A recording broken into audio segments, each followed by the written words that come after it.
third lecture on free will, we will examine libertarianism, the view that we have free will, that we're not some puppet of the gods, that we are autonomous beings who can make decisions for ourselves with no strings attached. And in philosophical terms, that we can decide to do something, but that we also have the power to do otherwise. But libertarianism is a difficult position to hold.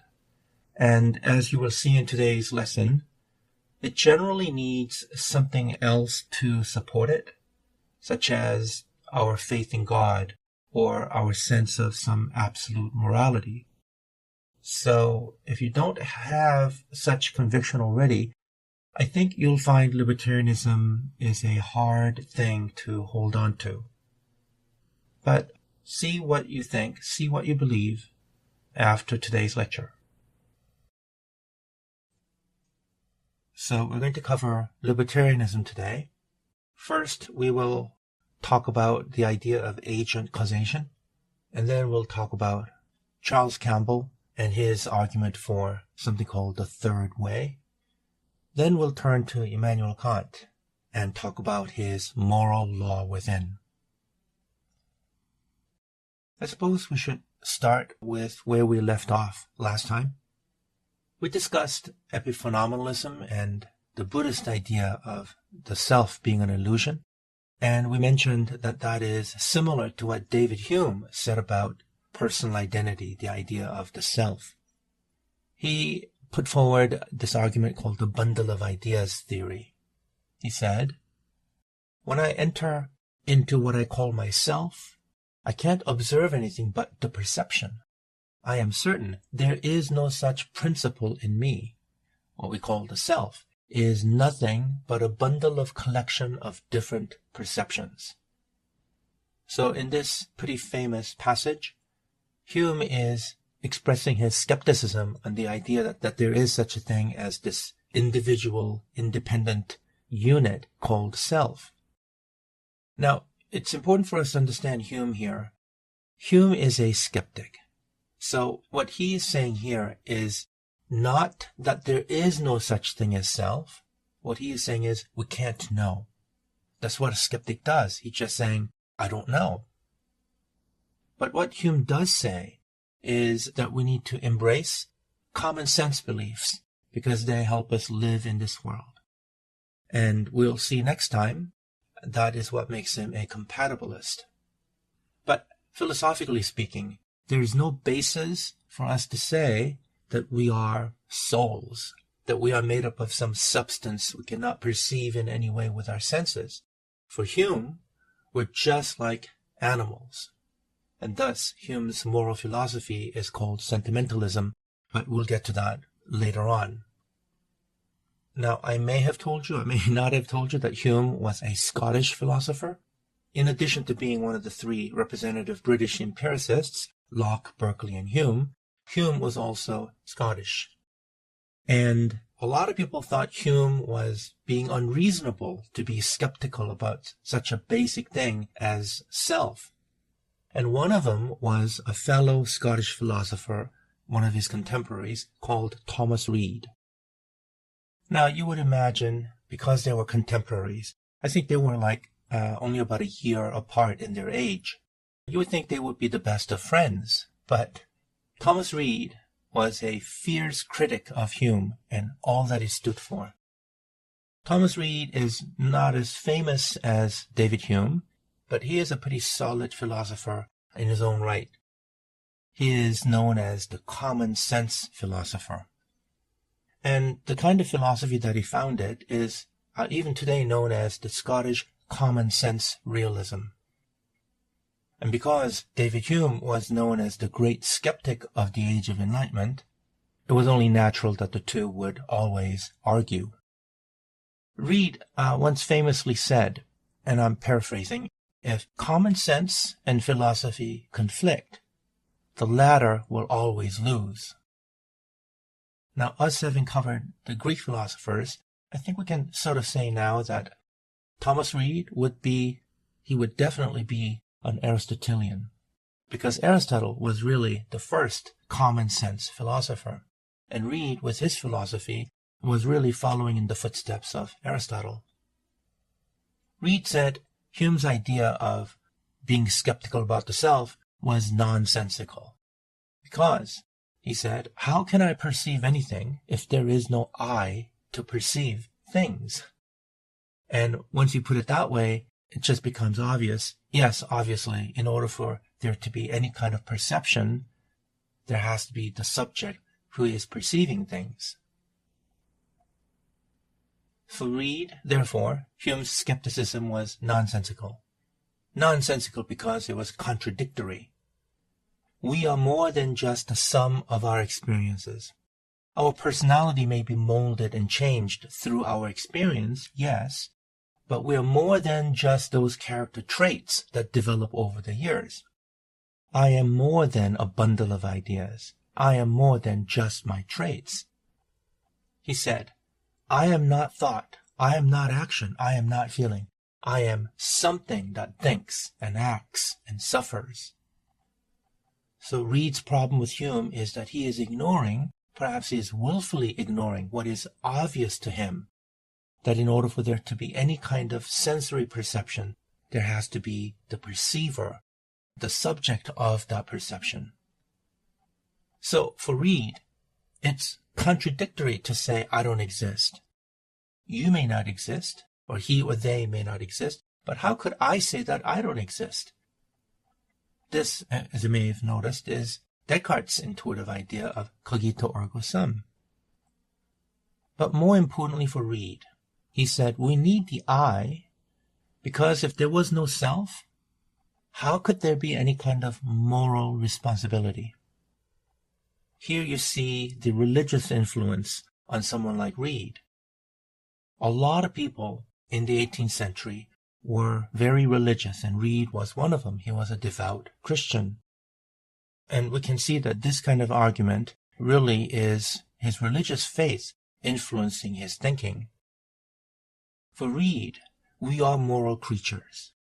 And if there is no self, then we might as well be puppets. If you believe in God, heaven and hell, how is God supposed to reward us with heaven or punish us with hell if there is no self to reward or punish? How could we act morally or be held responsible for our actions if there is no self? Now you can see how this argument could actually be turned around against Reid if you take away the premise that God exists. But we'll get to that later on. But Reid's argument doesn't stop with God. He would say, even if we didn't believe in God, this question of right and wrong, it can't go away. We need to be able to judge someone's action as good or bad. Again, this is in terms of pure practicality. We need to be able to have morality in our society. So in order for us to make judgments on someone's actions, we have to first assume that that person exists. So, for Reid, doubting the self was a non-starter. It was contradictory thinking. Again, think about a puppet. We would never think to punish a puppet for its actions. Can we even say its actions?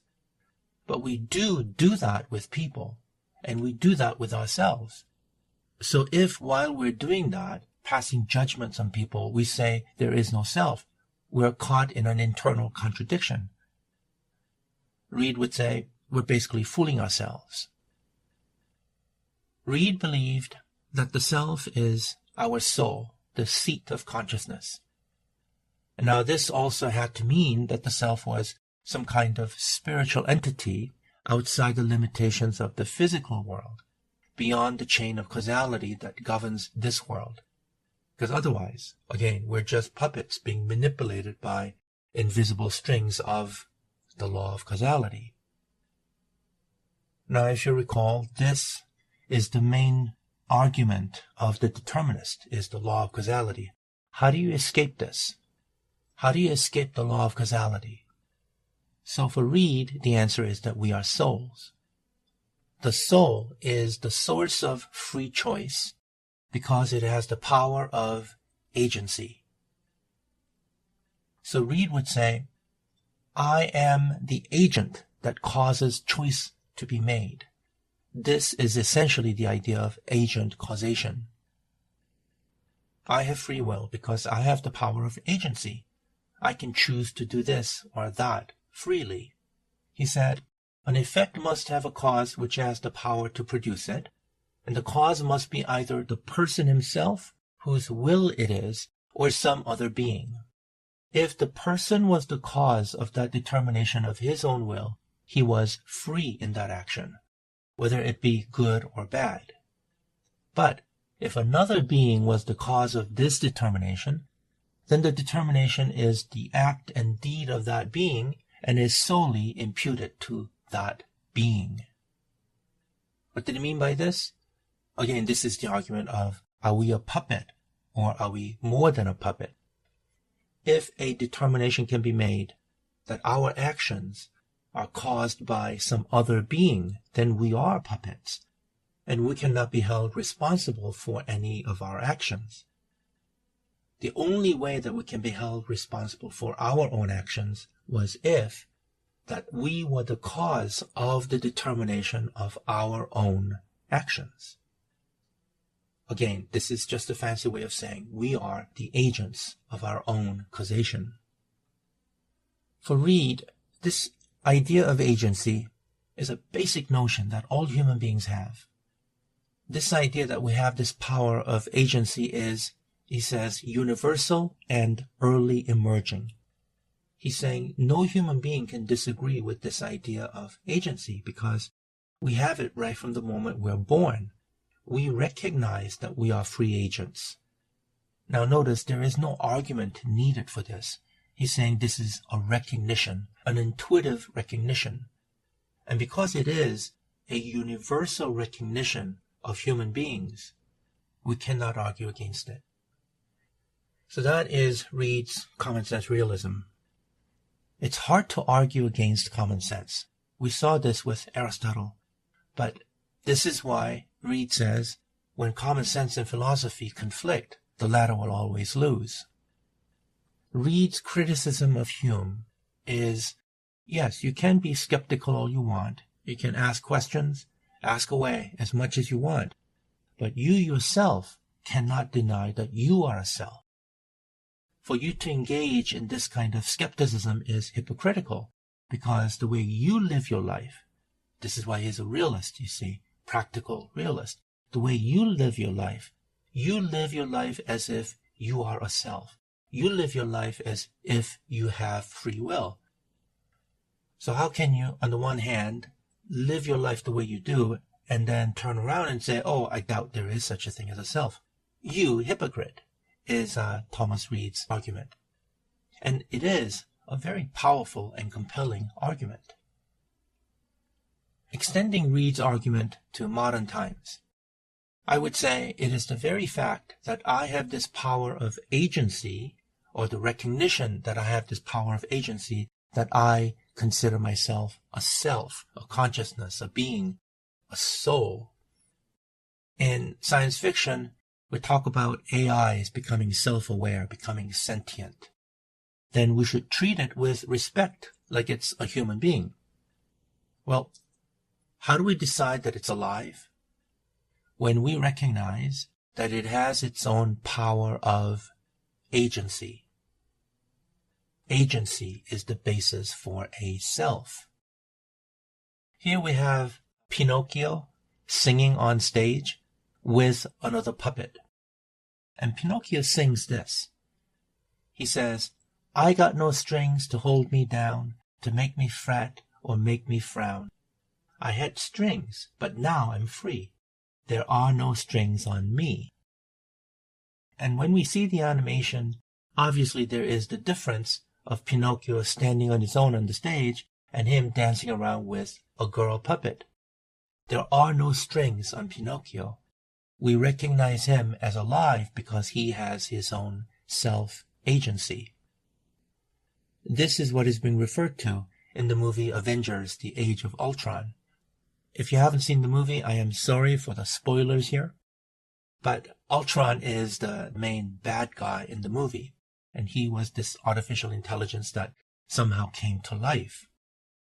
And we recognize Ultron as a life form, albeit evil and villainous, but still a sentient being, because, as he mimics Pinocchio, he says, "There are no strings on me." He has agency.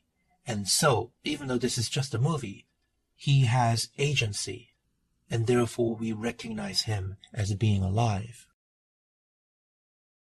Now we jump to a more modern philosopher, Charles Campbell.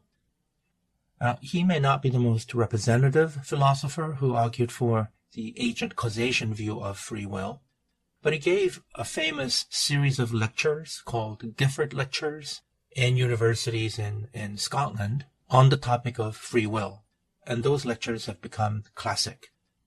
So that's what we'll cover now. And this is based on one of his lectures titled, "Has the Self Free Will?" And that lecture will be uploaded as an optional reading. Campbell starts by questioning, what kind of free will do we need?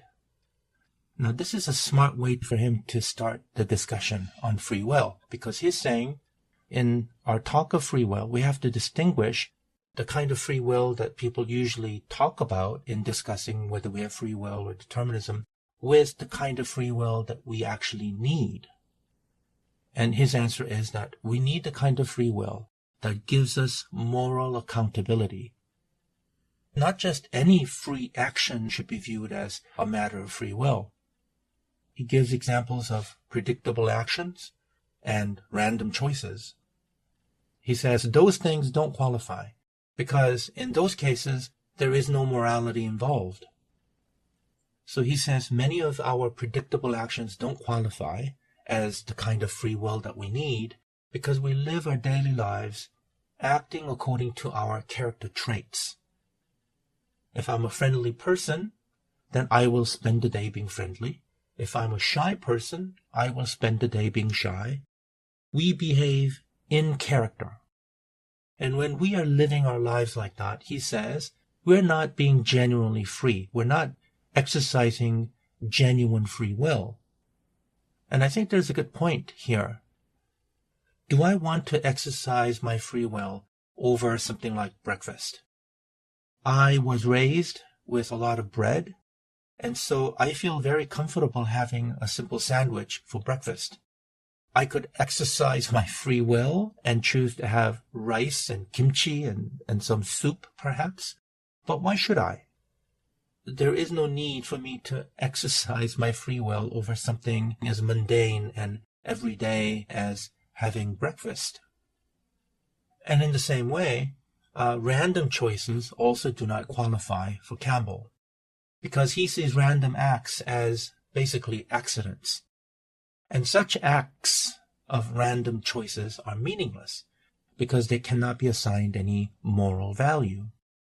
Let's say I'm going to my friend's house and I come to a crossroad, and I know that if I turn right, it'll take me to my friend's house, and if I turn left, it'll also take me to my friend's house. If I make either one of those two choices, it'll take me to my friend's house. So I choose randomly to take a right turn. What does it matter if I took a right turn and not left, or if I took a left turn instead of right? These are meaningless acts. So if we think about these things, then we can sort of give Campbell what he wants. Yes, okay, maybe we should distinguish the kind of free will that we want or need as opposed to the kind of things we do in our daily lives, which can be classified as predictable actions or random choices. Where is Campbell going with this? He says the kind of free will that is needed for morality is when we have to make a choice between ought and want. He is here talking about the liberty of indifference. So, for example, I believe I ought to do A, and let A stand for something that I think is morally right act. But I also strongly desire to do B, and that B usually comes to represent something within my character. I could easily think of an example for something like this. Let's say I'm walking down the street and I find some money on the ground. I look, it's 10,000 won. Now, it's not a lot of money. It's not so much money that if I pick it up and I just take it, I don't think I'll go to jail for it. Nobody's going to come chase me down. And I'm thinking if I take it to the police station and give it to the police, it will most likely not get back to the person who lost it. That money will probably just end up disappearing somewhere. What do I do? So there's a part of me that says, well, Peter, you ought to take the money to the police station, to walk over to the police station and give them that money because it's not yours. Another part of me says, well, it's only 10,000 won. Who's going to care if I pocket it? And, with this, maybe I could buy me a pack of ice cream. What do I do? This kind of situation presents us with a moral choice. So, the kind of will that is needed for morality is not a random choice, but it's always a freedom of decision or choice to make or withhold the effort required to do what I think I ought to do. Okay, so this is Campbell's way of defining the kind of free will that is needed for morality. It's the freedom to make a choice to do or not do what I think I ought to do. And in cases like this, I can do or not do what I think I ought to do. I can do or not do what my desire is telling me to do. And in these instances, he says, I have free will only if I am the sole cause of my choice. Tendencies or character traits, those things are outside my control. And if I make some random decisions, again, those are insignificant decisions. They don't add or subtract to my being a moral or immoral person. I can only choose how to deal with a given set of conditions. And, he says, my action is free only if I could have done otherwise. If I could have done otherwise. Now, this is a phrase you'll hear over and over again. I am free if I could have done otherwise. Now, if you hearken back to the previous lecture with the determinist arguments, the point of the consequence argument was precisely that no one has the power to do otherwise. But this is exactly what Campbell is saying is needed for us to be moral creatures. My action is free only if I could have done otherwise. There is a choice that I have to make between something that I think I ought to do and something that I want to do. It's a stark choice. It's not necessarily a matter of legality, although sometimes it could be. It's not a question of how other people will view me, although it could be. But always, ultimately, it comes down to something within myself, a kind of struggle that happens, a tug of war between something I feel I ought to do and something I feel I want to do. It's a competition between ought and want, something I should do and something I want to do. And it is in these decisions that we discover whether we are a good person or not a good person. So the way Campbell sets up the argument is, there are desires. That's our character trait.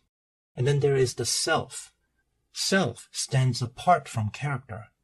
Our self can go along with our character traits, our desires, or our self can resist the desires of the self. And it is only in these situations where there is a conflict between our desires and our sense of what we ought to do, that is when free will comes into the picture. But now the determinist will ask, how can this self be separate from character? How exactly does it resist? It seems we only have two possibilities, either determinism or randomness. Either we act a certain way because that is who we are, our character, or we break our character through some randomness that is inherently a part of this universe. You could call it quantum uncertainty if you want. But that randomness is unintelligible. And either way, it doesn't seem like there is any room for morality here. But Campbell says there is a third choice. It doesn't always have to be a choice between determinism or randomness. There is a third way, he says. That is, the self as agent causation. He calls it creative activity.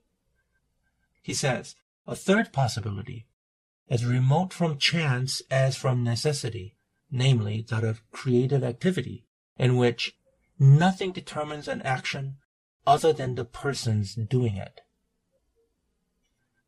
Now, Campbell is not a fool. He is a professional philosopher, after all. So he imagines there will be two lines of attacks to his argument on us having free will. One line of argument will ask him, explain how this self can be the sole cause of choice. Explain yourself, Mr. Campbell. How is it that there is this self that can stand apart from your own character and make judgments that goes against your character?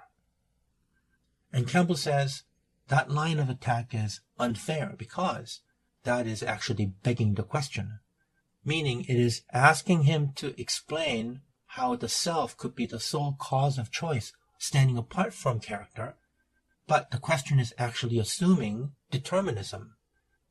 In asking how the self could stand apart from character and make its own choices, there is an assumption there that the actions of the self has to be explainable, that it has to be explained under the laws of causality. Something is making the self make the decisions that it's making. And how can you explain those decisions apart from a person's character? But Campbell is saying that is exactly what I am saying is possible. Therefore, that question isn't fair. Now, there's a second line of attack to his position that Campbell considers more serious. And that second line of attack is, if you cannot explain how the self could be the sole cause of a choice that a person makes apart from character, then it is unintelligible. And if it is unintelligible, then it is meaningless. And Campbell says regarding that second line of attack, he says, yes, I do agree. If it is unintelligible, then it is meaningless. But he qualifies it by saying it is meaningless when looked at from the outside. From an external point of view, saying that a self can stand apart from its character and make the kind of decision that we can say is liberty of indifference, that is unintelligible, therefore it is meaningless externally. But, he says, it is not meaningless internally. Subjectively, they are very meaningful. They are actually most meaningful to us. They are precisely the events, the experiences that give us our moral sense of doing right or failing to do right. He says, the creative act of moral decision is inevitably meaningless to the mere external observer, but from the inner standpoint, it is as real and as significant as anything in human experience. So that is Campbell's argument of the third way, the third choice. Now, the criticism of Campbell's explanation is that Campbell's argument is really not an answer of any kind at all. It's not an answer of any kind. It's not an argument of any kind. What Campbell is doing is merely asserting a mystery. It's the second line of attack. If we cannot understand it, then for us it's unintelligible, and if it's unintelligible, it's meaningless. You can choose to call it mystery, but for us, it is meaningless. If I am a believer in free will to start with, I can hold on to Campbell's argument, or try to hold on to it. But if I am a skeptic to begin with, it's hard for me to accept his answer. Because what is the difference between calling something a mystery and something being nonsensical? This goes back all the way to Xenophanes, the pre-Socratic, the first philosopher of religion. We said, regarding his description of God as being neither finite nor infinite, we said, well, we cannot understand what he's saying by that.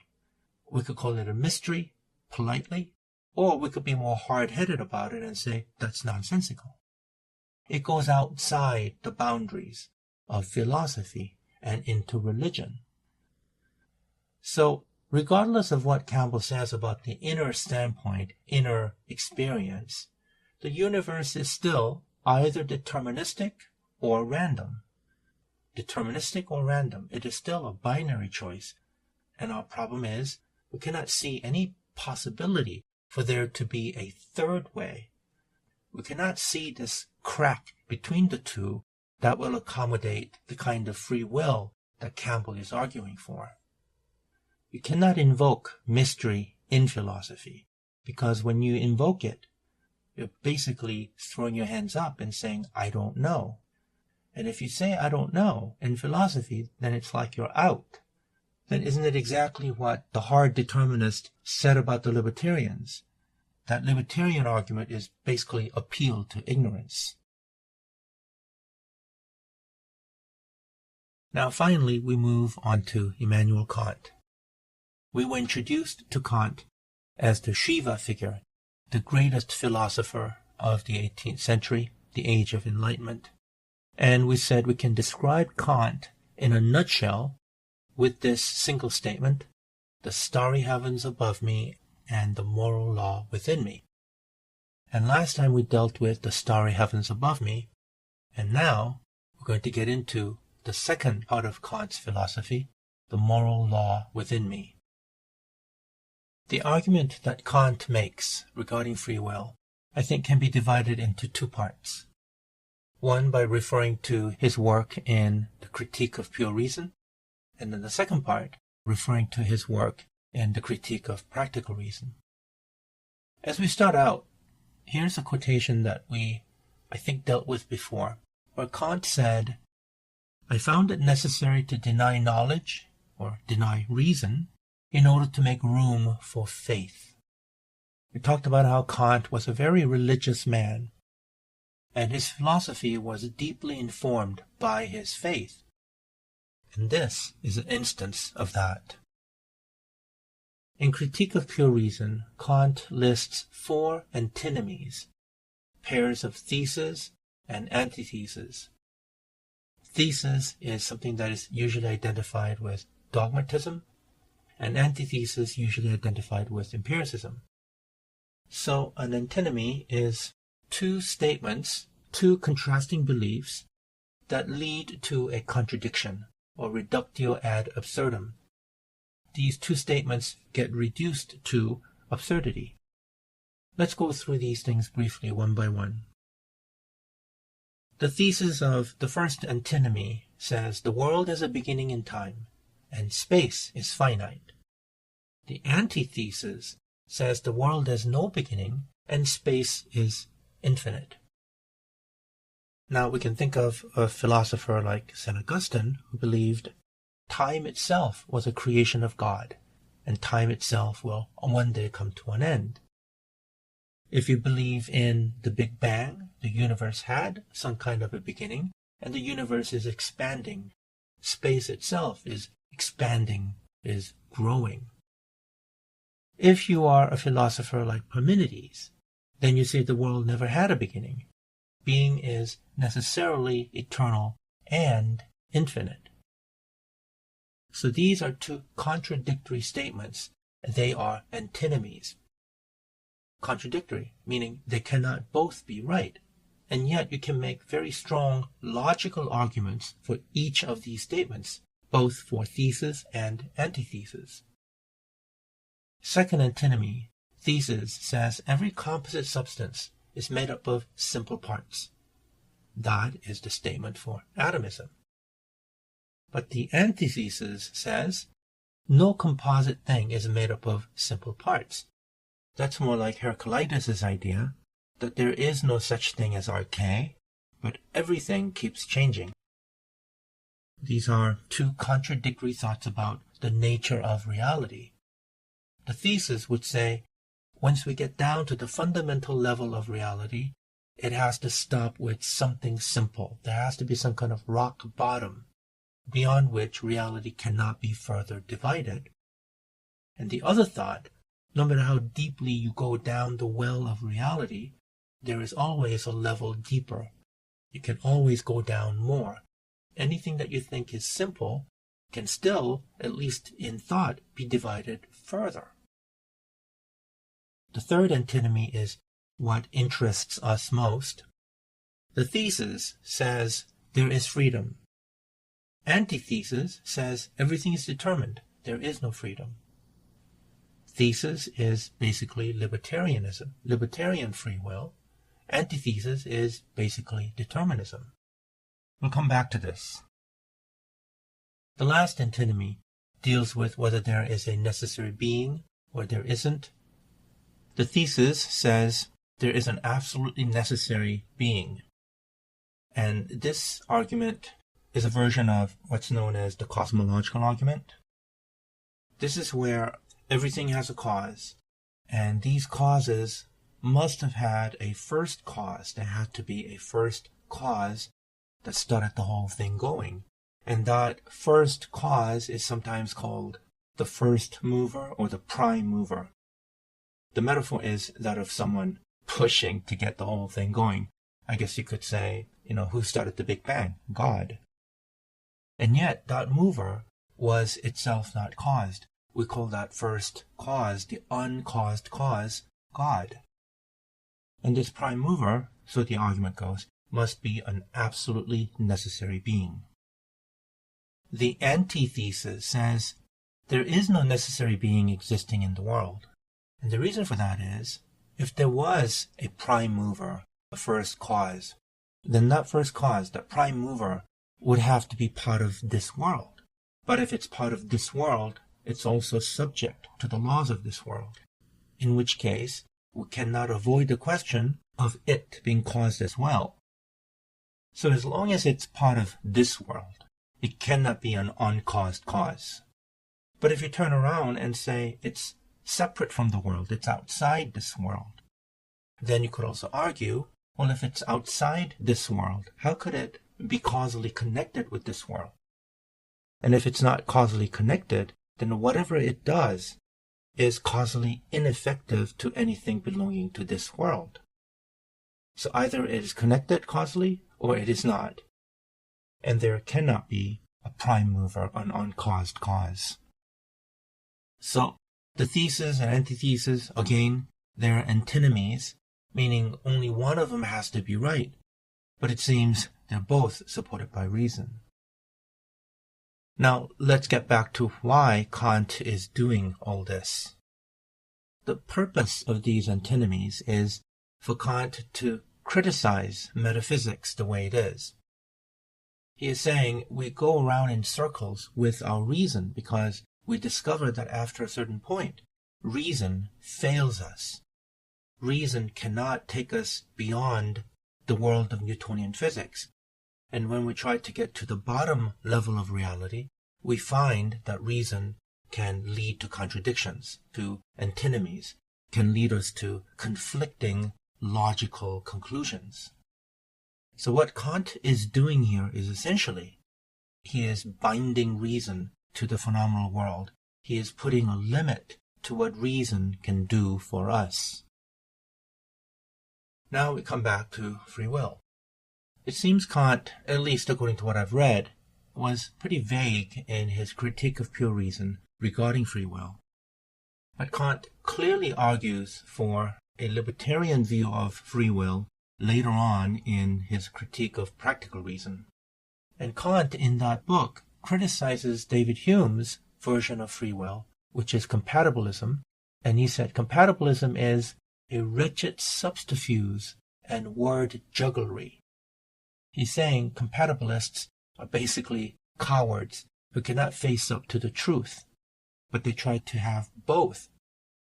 They want determinism, but they want to hold on to free will as well, so they try to mix the two, and in the process, they get into a quagmire of confusion. But here, things get rather subtle, because for me personally, for years I thought Kant was a compatibilist, precisely because of his antinomy. On the one hand, free will exists. On the other hand, determinism is true. And Kant says both are right, therefore isn't he saying he's a compatibilist? And I was surprised as anyone to find out, once I got deeper into Kant, that is exactly the opposite of what Kant believes. So let's dig into that. What is Kant's argument for his libertarian view of free will? So, going back to the antithesis, everything is determined, therefore there is no freedom. And Kant agrees that that is true 100%. He says the phenomenal world is completely determined by cause and effect. The law of causality, that is one of his categories. And that leaves no room for free will in our world, in the world of the Newtonian universe, or you could even say Einstein's universe. Everything is deterministic. But now here is Kant's argument for free will. He says there is freedom. This is the thesis. Because we know we have free will. There is in man a power of self-determination, independently of any coercion through sensuous impulses. And the reason why we can have free will, and we know that we have free will, is that we are part of the noumenal world, the world that we cannot get to with reason, the world that we can only get to through faith. And our experience of freedom, our experience of having free will, is part of that noumenal world. So even though the world that we're living in, the natural world, is totally deterministic, and we are part of this natural world as well, Kant is saying because we ourselves are noumenal beings, we're not bound by this world. Our human will, as part of the noumenal world, and not part of the phenomenal world, lies outside this time and space and the laws of physics of the phenomenal world. Kant would say a sentence like, I knocked him over because I was pushed. Here I am being a passive participant of the phenomenal world, part of the causal chain with which this world operates. But that is different from a statement like, I knocked him over to teach him a lesson, where I become an active causal agent. And Kant would say, these two statements are radically different explanations, and one is irreducible to the other. There is no way we can make the two statements compatible. And that is why Kant is not a compatibilist. So Kant says, we can't find free will in the phenomenal world, in nature, because the world is 100% deterministic. Free will lies in the world of practical reason, in the world of the moral law within. And that is what we'll move on to now. The starting point of Kant's critique of practical reason is that we are moral agents, freely carrying out moral actions in this world. We are autonomous entities, we self-regulate, we govern ourselves. We are not puppets. Now, how is that possible? The only explanation is that we are noumenal beings. Because if we were just part of this world, this phenomenal world, we could not be moral agents acting freely of our own volition, because this world, as we see it, is totally deterministic. So how do we know that we are moral agents and not just mere puppets? The way you would have to conclude if you agreed with the arguments of the hard determinists. How do we know we're not? Well, because, Kant says, we look within ourselves and we find that we have moral laws. We recognize that we are moral creatures, and we also recognize that we have free will. We know that we have free will. So, for Kant, concepts like free will and the world, the human world, being a moral place is a starting point. It's not the conclusion of any argument, it's the starting point of his moral philosophy. Now, this needs a little bit of unpacking because we have to ask, what is Kant doing here? What Kant is doing is, look, this is not about pure reason. We're not discussing mathematics here. We're talking about practical reason. We're talking about what do we need in order to live our lives? In order to live our lives, what is it that we need? So the starting point is very different. It's almost like Aristotle's, and I don't want to make any unnecessary associations here, but it's almost like Aristotle's ethics. The starting point is our life here right now. What do we need to live? And I discover, first of all, that I am a moral creature. that I have a sense of right and wrong. Now, I can try to ignore it. I can say, well, it's just something artificial that the society has pushed on me. It's propaganda. But Kant is saying, if you're honest with yourself and you look within your heart to ask yourself, how should I live? You will find moral law within. And also, as a companion piece to this moral law, is the recognition that we have free will. Doesn't matter what anybody says. In order for me to live my life, I know that I have to make decisions, that I can make decisions. And I do make decisions every day, every moment of my life. I am a free agent. We have to start out that way. And so, in order to explain how that is possible in this phenomenal world, where everything else is under the law of causality, I have to say, okay, free will is possible because I am part of the noumenal world. That place where reason cannot take us. In that place, somehow, free will is possible, and free will does exist. And Kant says, because we're moral creatures, the moral law within us makes us hope for things like justice and goodness. And you can see shades of Platonism here. Justice and goodness, which don't exist in nature. In this phenomenal world, there is no such thing as justice or goodness. All there is nature. But we, human beings, we live in a world of justice and goodness. So one takeaway from that is, we are not part of nature.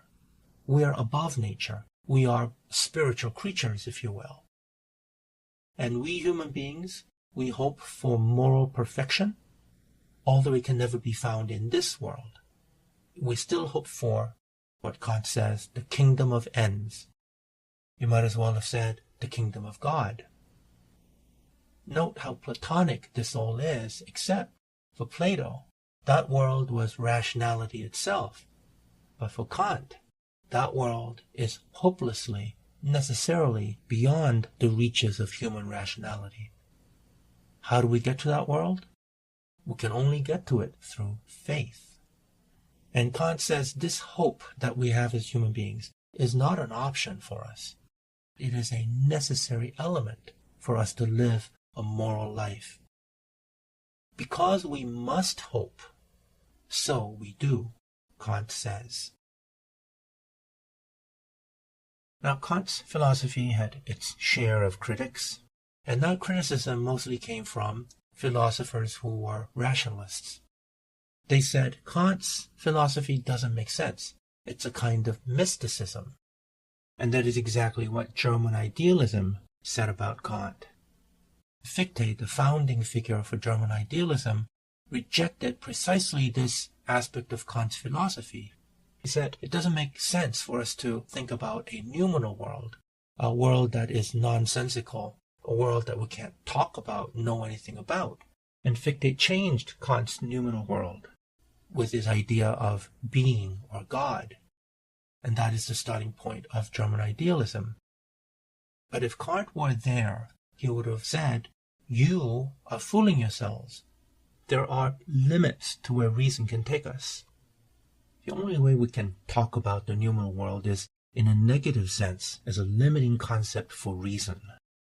Reason cannot help us with matters of noumenal world. We can only get to that world through faith. For Kant, those who try are deluding themselves. He said they're entering into a realm of illusion. So Kant's philosophy, in effect, provides cover for Campbell's third way between determinism and randomness. Thomas Reid's agent causation can be seen as a noumenal self. Campbell's inner standpoint, the subjective inner standpoint experience, can correspond to Kant's moral law within. Now, Kant's moral philosophy, and hence his libertarian view of free will, has one fatal weakness, its starting point. We can deny his basic assumption and say, look, I look within me and I see that there is no moral law within me. What law? I can say that whatever sense of right and wrong I feel upon reflection is only a product of centuries of tradition and custom, which is precisely what Hume's argument was, in which case Kant's argument falls apart. The whole superstructure of Kant's moral philosophy crumbles. It comes crashing down. Now, of course, what Kant would say is, you're not being honest with yourself. He would say, look, if I honestly looked within myself, I would see something there. Now, this is the stuff of movies and novels. We do identify with or root for those individuals, those characters who have the moral law within. We call them heroes. Take, for example, Dostoevsky's novel Crime and Punishment, where the young protagonist kills an old lady, but then afterwards, only afterwards, finds that he is sick with guilt. And it is only in acknowledging that he has sinned, that he has committed a crime, and taking the punishment that comes with that crime, that he finds himself, or he finds his soul, being redeemed. In Hollywood movies, our heroes are always guided by a sense of right and wrong, or even in the case of anti-heroes, of finally doing something right for once, which in the end somehow redeems them in the story and in the eyes of the audience, in our eyes.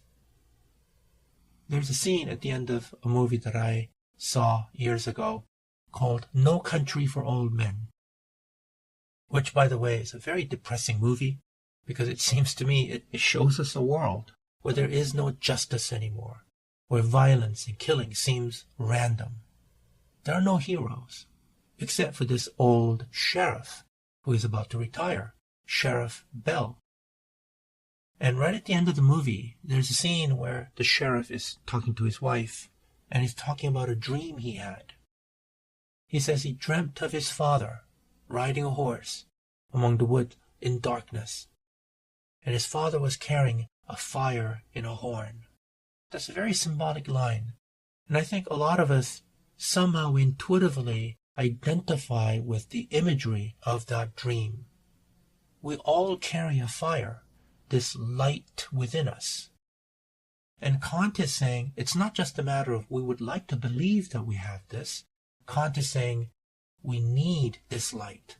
We need this moral law, this fire within us to carry us forward in this world, to allow us to live a proper human life. Just one last thing as we come to an end. Kant's philosophy is already over 2 centuries old, and many of his ideas seem very outdated. But scholars say that Kant's moral philosophy, his moral system, is still one of the best moral systems that preserve the dignity of human beings. Because Kant's philosophy of us having this moral law within, it allows us to live this life not as mere animals, but as spiritual entities, made in the likeness of God. Next time, we cover compatibilism, and then the 5th lecture, the consequences of our belief in free will. For now, good night.